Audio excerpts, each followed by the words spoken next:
Hi guys, so today I'm going to be showing you how to create these 3 Christmas card designs that I will be sending to my friends and family this holiday season. So we're going to start out with the round ornament one, and I basically just took a mason jar lid to trace a circle shape. And then I just started filling it in with different colors. So the gradient that I used was a blackish blue fading into a purple and then fading into a magenta color. And I really like the combination of these colors together, but you can feel free to experiment with any colors that you would like. With watercolors, I honestly think that all colors go really well together, so it's kind of up to you. After it's half dried, you want to go over the circle again with the exact same colors, and this is simply to intensify the color gradient.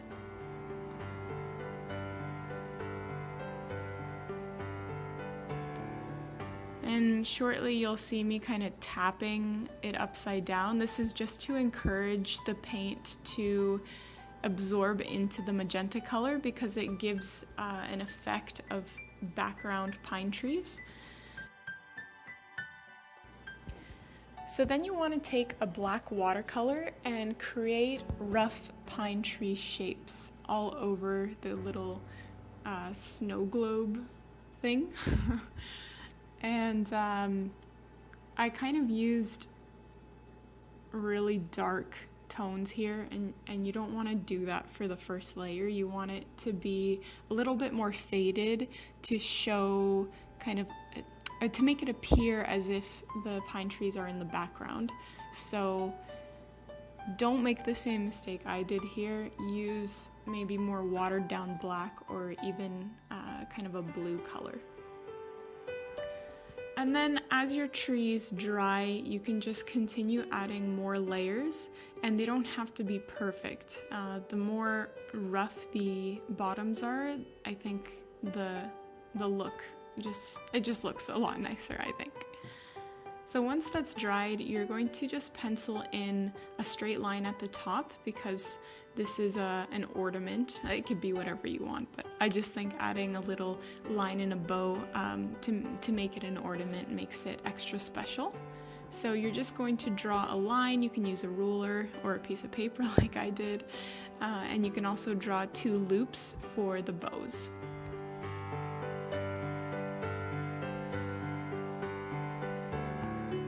Finally, you can write whatever Christmas greeting you'd like. I wrote Merry Christmas because I celebrate Christmas, but you can write anything you would like here.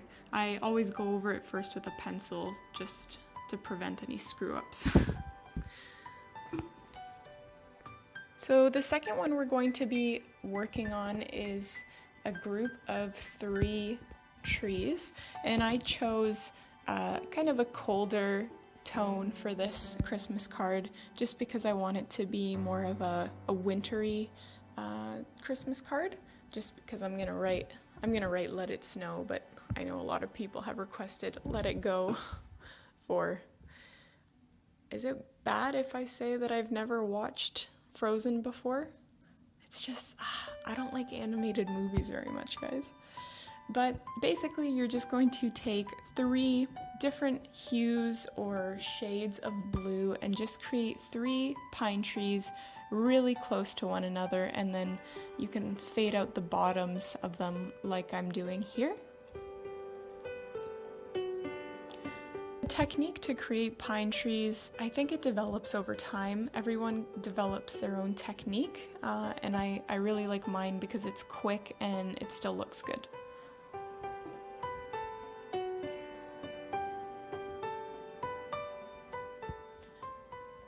And then once again, just pencil in whatever saying or greeting you want at the bottom of the card. I chose Let It Snow because I felt that it really fit in with the theme. Okay, so I left the most popular one, I would say, for last. You're going to tape the edges like I did. I'm just using regular Scotch tape just to create a clean border because this is a messy one, I would say. And you're just going to be basically blending a bunch of colors together. Don't pre-wet the paper, you could just do it right on top. And once it's half dried, you want to go over it again. So again, I'm using a blackish color, blue, magenta, and purple. And just try to fade the colors into one another, but it might look like a total mess now, but I promise you it will end up looking really great. Once it's half dried, again, you're going to take some white watercolor and just create this kind of cloudy effect. Again, probably not going to look really great at this point, but just go with it. Then you can trace in a silhouette of anything you'd like. I chose a deer here, so basically I just drew a deer and then cut out the shape and I traced it onto the paper simply because I created a lot of these Christmas cards to sell to my customers, but also to send to my friends and family. So I think it's just easier to trace the whatever animal you're using onto the paper. You're then going to take black watercolor and fill in the shape of whatever you traced, and you're also going to create this, I guess, black bottom to represent a mountainous, grassy landscape. And you can add a bit of, or a few strands of grass if you would like I've done, but it's totally up to you.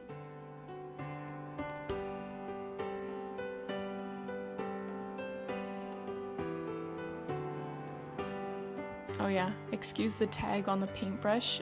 Michael's had a 55% off deal today, so I thought I would take advantage, and I forgot to take the tag. Okay, so my video corrupted here where I was painting on the cloud of mist coming from the reindeer, but it's really simple. You just take white watercolor and paint a cloud. And then you can take some more white watercolor and just flick little dots onto the sky to represent stars.